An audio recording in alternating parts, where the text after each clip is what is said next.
मित्रों, यह एक पौराणिक सत्य है जिसे भगवान शंकर ने स्वयं बताया है कि क्या मृत्यु के बाद अपने माता पिता की तस्वीर घर में लगानी चाहिए अथवा नहीं।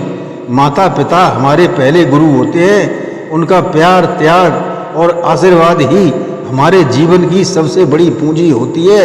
लेकिन जब वे संसार को छोड़कर चले जाते हैं तो उनकी याद में लोग उनकी तस्वीर घर में लगा लेते हैं। परंतु फिर प्रश्न यह उठता है कि क्या हमें उनके जाने के बाद उनकी तस्वीर घर में लगानी चाहिए?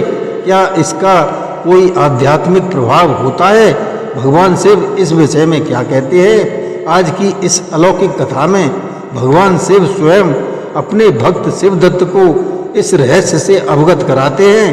पूरे रहस्य को जानने के लिए कथा को अंत तक जरूर सुनें तथा सब्सक्राइब व कमेंट करके बेल आइकन अवश्य दबाएं और हाँ, शेयर अवश्य करें। धन्यवाद। नमस्कार, मैं रणवीर सिंह लोटस एंटरटेनमेंट में आपका हार्दिक स्वागत करता हूँ। मित्रों, एक बार गरुड़ देव मृत्यु लोक का भ्रमण कर रहे थे। तभी उन्होंने देखा कि कुछ लोग मृत व्यक्ति की चिता के पास खड़े होकर रो रहे हैं और मन में काफी दुखी हो रहे थे। उसके कुछ समय बाद मृत व्यक्ति के परिजन उस मृत व्यक्ति की तस्वीर अपने घर में लगा देते हैं और उसके समक्ष बैठकर उसको याद करने लगते हैं। यह दृश्य देखकर गरुड़ देव आश्चर्यचकित रह जाते हैं और सोचने लगते हैं कि आखिर इस व्यक्ति की मृत्यु के पश्चात इसके परिजनों ने इसकी तस्वीर घर में क्यों लगाई है? यह तो अब इस संसार से मुक्त हो गया है।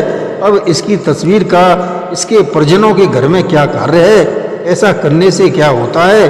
क्या ऐसा करने से समस्त परिवार के व्यक्तियों को मृत परिजन का आशीर्वाद प्राप्त होता है या इसका अन्य कोई कारण होता है? गरुड़ देव उस दृश्य को देखकर कुछ समझ नहीं पाते और अपने प्रश्नों का उत्तर पाने के लिए भगवान विष्णु के पास जाने का निश्चय करते हैं। तब भगवान विष्णु के पास पहुंचकर गरुड़ देव उन्हें प्रणाम करते हैं। गरुड़ देव को देखकर भगवान विष्णु चमक जाते हैं कि अवश्य ही आज गरुड़ देव को कुछ शंका को लेकर आए हैं। तब विष्णु जी गरुड़ देव से बोले, हे पक्षीराज गरुड़, वैकुंठ में तुम्हारा स्वागत है। कहिए, आज किस प्रयोजन से आपका वैकुंठ में आना हुआ है? आज की चिंता का क्या कारण है? आज आप अवश्य ही किसी शंका के निवारण हेतु ही उपस्थित हुए हैं। भगवान विष्णु की बात सुनकर गरुड़ देव कहते हैं, आज मैं आपके पास यह जानने के लिए आया हूँ कि पृथ्वी लोक पर किसी मनुष्य की मृत्यु के बाद उसके परिजन उसकी तस्वीर को घर में क्यों लगाते हैं? ये प्रभु, क्या ऐसा करना सही है? ऐसा करने से उन परिजनों को क्या लाभ मिलता है? क्या ऐसा करने से मृत व्यक्ति का परिवार के लोगों पर आशीर्वाद बना रहता है? गरुड़ देव की बात सुनकर भगवान विष्णु कहते हैं, हे पक्षीराज, आपने मुझसे अत्यंत ही महत्वपूर्ण प्रश्न पूछा है। आपके इस प्रश्न के उत्तर में समस्त मानव जाति का कल्याण छिपा हुआ है। इसलिए पक्षीराज, मैं आपके इस प्रश्न का उत्तर एक अलौकिक कथा के माध्यम से दूंगा। आप इस कथा को अंत तक ध्यान लगाकर सुनना। जो भी मनुष्य इस कथा को पूरा ध्यान लगाकर सुनता है उस पर सदैव मेरा आशीर्वाद बना रहता है। तब गरुड़ देव कहते हैं, हे प्रभु, मैं आपको वचन देता हूँ कि जब तक आप ये कथा मुझे सुनाएंगे मैं इसे पूरे ध्यान से पूरा सुनूंगा। कृपया अब यह कथा मुझे सुनाइए। फिर भगवान विष्णु कथा सुनाने लगते हैं और कहते हैं, हे पक्षीराज गरुड़, प्राचीन समय की बात है। काशी देश में एक युवक रहता था जिसका नाम था शिवदत्त। शिवदत्त भगवान शिव का भक्त था। वह सदैव सत्य धर्म का पालन करने वाला और अपने माता पिता की सेवा करने वाला था। इसी प्रकार समय व्यतीत हो रहा था और वह अपने माता पिता के साथ सुखपूर्वक जीवन व्यतीत कर रहा था। शिवदत्त की पत्नी का नाम कमला था। कमला भी सत्य धर्म का पालन करने वाली चरित्रवान तथा पतिव्रता स्त्री थी। शिवदत्त बहुत ही मेहनती था। वह पूरे दिन निष्ठा से कार्य करता और उसे जितना भी धन प्राप्त होता उससे अपने परिवार का पालन पोषण करता। वह अपने माता पिता से बेहद प्रेम करता था और एक दिन शिवदत्त के माता पिता का अचानक देहांत हो गया। अपने माता पिता के गुजर जाने से वह अत्यंत दुखी हो गया। अपने माता पिता का अंतिम संस्कार करने के बाद शिवदत्त ने घर के पूजा स्थान में अपने माता पिता की बड़ी बड़ी तस्वीरें लगवा दी और रोज उनकी पूजा करने लगा। अब अपने माता पिता की पूजा करते हुए उसका जीवन व्यतीत होने लगा। फिर भगवान विष्णु आगे कहते हैं, ये पक्षीराज, कुछ ही महीनों के बाद उसके जीवन में अजीब अजीब सी घटनाएं होने लगी। मानसिक अशांति बढ़ने लगी, घर में आए दिन कलह होने लगी और उसे सपनों में विचित्र दृश्य दिखने लगे और आए दिन अपनी पत्नी कमला के साथ रोजाना झगड़े होने लगे। अब शिवदत्त का मन पूरी तरह से विचलित हो गया और एक दिन वह गंगा के किनारे बैठकर रोने लगा। वहाँ गंगा के किनारे एक शिवलिंग रखा हुआ था। वह शिवलिंग के आगे हाथ जोड़कर बैठ गया और प्रार्थना करने लगा। वह कहने लगा, हे शिव शंभु, हे महादेव, कृपा करके मेरा मार्गदर्शन कीजिए।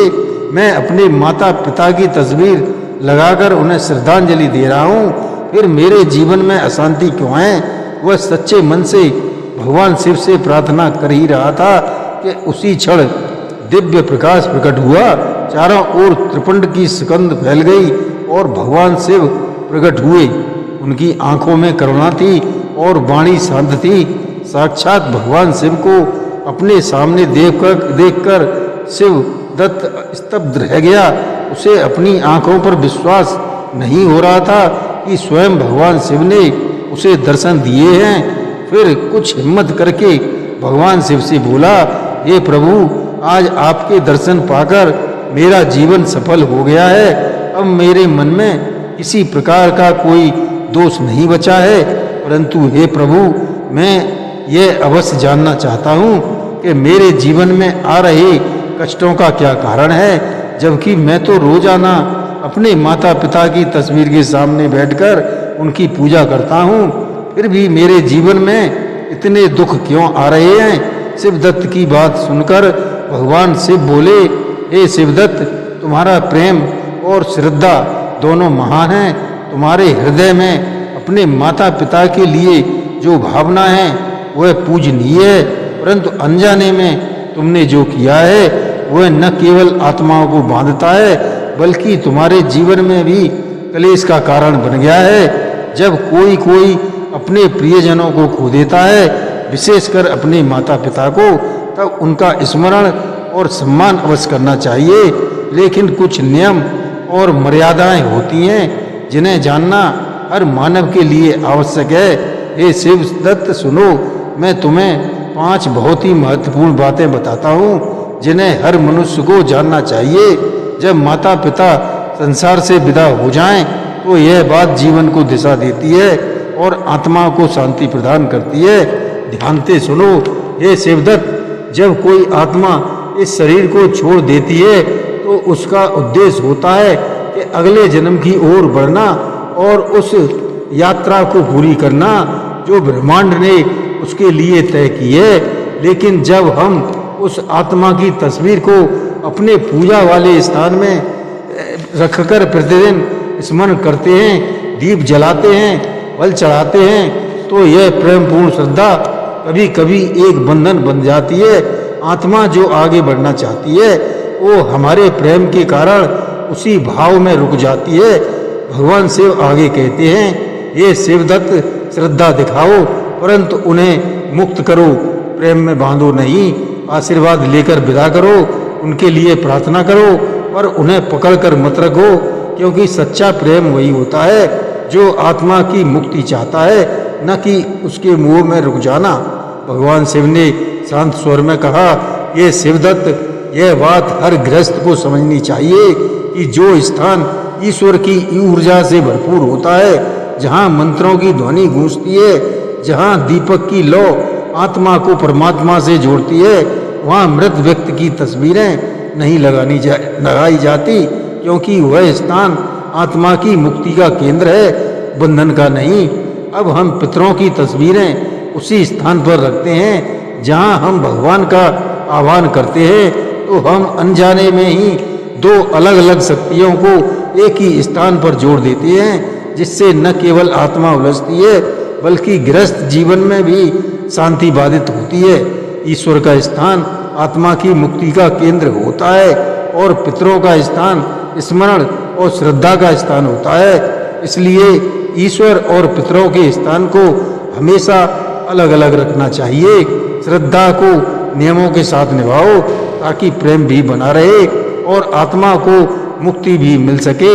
भगवान शिव आगे कहते हैं, शिवदत्त, यदि तुम्हें अपने माता पिता की तस्वीर घर में लगानी है तो ध्यान रखना वह स्थान पूजा स्थल ना हो जहाँ भगवान का निवास हो। वहाँ केवल उस शक्ति की उपस्थिति होनी चाहिए जो मोक्ष का मार्ग दिखाती है। माता पिता की तस्वीर को किसी शांत स्थान पर श्रद्धा और स्मृति के रूप में रखो, लेकिन उस स्थान पर दीपक या अगरबत्ती कभी मत जलाओ। वह एक श्रद्धांजलि है, आराधना नहीं, क्योंकि पूजा वहाँ होती है जहाँ हम ईश्वर का आह्वान करते हैं और स्मृति वहाँ होती है जहाँ हम प्रेम पूर्वक किसी को याद करते हैं। भगवान शिव आगे कहते हैं, शिवदत्त, प्रेम और पूजा में अंतर समझो। जो आत्मा जा चुकी है उसे सम्मान दो, लेकिन ईश्वर की उपासना और आत्मा की स्मृति के मार्ग को एक ना करो। यही सच्चा धर्म है। शिवदत्त, तुम्हारे मन में जो व्याकुलता है वह स्वाभाविक है। माता पिता के जाने के बाद हर संतान यही चाहती है कि वह उनके लिए कुछ कर सकें। पितरों की शांति के लिए श्राद्ध और तर्पण ही सर्वोत्तम माध्यम है। इन वैदिक कर्मों के द्वारा तुम न केवल उन्हें श्रद्धांजलि अर्पित करते हो बल्कि उन्हें अगली यात्रा के लिए आत्मिक बल भी प्रदान करते हो। यही वो मार्ग है जिससे तुम उनका आशीर्वाद पा सकते हो और उन्हें शांति पूर्वक विदा कर सकते हो। यही सच्ची सेवा है। जो गया है उसे आगे बढ़ने दो, मोह में मत बांधो, प्रेम से मुक्त करो। यही एक पुत्र का धर्म है, यही पवित्रता है। भगवान शिव ने गहरी दृष्टि से शिवदत्त की ओर देखा और कहा, हे शिवदत्त, यह संसार एक यात्रा है।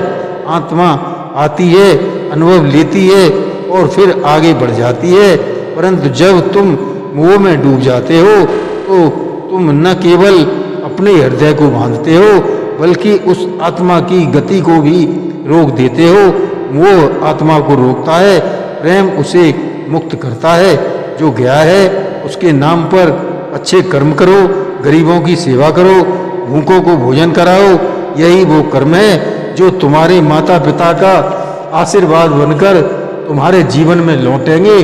प्रेम को कर्म में बदलो, यही सच्ची श्रद्धांजलि है।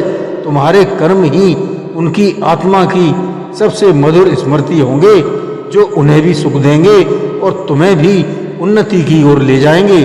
भगवान शिव ने शिवदत्त को आशीर्वाद देते हुए कहा, ये शिवदत्त, तुम्हारे माता पिता तुमसे गहरा प्रेम करते थे। उन्होंने अपना संपूर्ण जीवन तुम्हारे लिए समर्पित कर दिया। अब समय आ गया है कि तुम्हारा प्रेम उन्हें बांधने का नहीं, मुक्त करने का माध्यम बने। यदि तुम अपने घर में सुख और शांति चाहते हो तो पहले उन आत्माओं को शांति दो जो अब इस लोक में नहीं रही। श्रद्धा रखना आवश्यक है, पर उसे संयम से जोड़ो और अपने जीवन को ज्ञान से सजग बनाओ, तभी तुम्हारा प्रेम सच्चा कहलाएगा। ये शिवदत्त, हिंदू धर्म में घर में मृत परिजन की तस्वीर लगाने की परंपरा एक गहरी आध्यात्मिक भावना और संस्कृति से जुड़ी हुई है। इसके पीछे कई धार्मिक, भावनात्मक और सामाजिक कारण है। मृत परिजन की तस्वीर लगाने का उद्देश्य उन्हें श्रद्धांजलि देना है और उनके प्रति आदर प्रकट करना होता है। इससे परिवार के लोग उन्हें हमेशा याद रखते हैं और उनकी शिक्षाओं और मूल्यों को जीवन में उतारते हैं। हिंदू धर्म में यह माना जाता है कि हर व्यक्ति पर पिता का ऋण होता है, यानी अपने पूर्वजों का ऋण। उनकी तस्वीर लगाने से यह भाव बना रहता है कि हम उनके ऋणी हैं और उन्हें सम्मान दे रहे हैं। यह विश्वास किया जाता है कि पूर्वजों की आत्माएं हमें देखती हैं और मार्गदर्शन करती हैं। उनकी तस्वीरें घर में लगाने से ऐसा माना जाता है कि उनका आशीर्वाद हमेशा हमारे साथ रहता है। सालों से चली आ रही यह परंपरा घर के वातावरण को आध्यात्मिक बनाए रखती है। इससे घर में एक पवित्र और शांतिपूर्ण ऊर्जा बनी रहती है।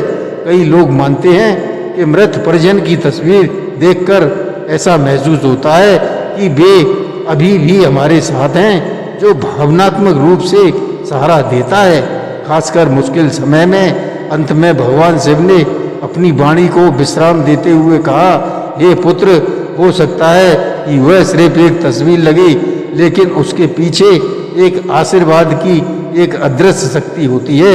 एक आत्मा जो अब भी हमको देख रही है और कह रही है कि बेटा, मैं यही हूँ। शिवदत्त ने भगवान शिव के उपदेशों को हृदय से स्वीकार किया।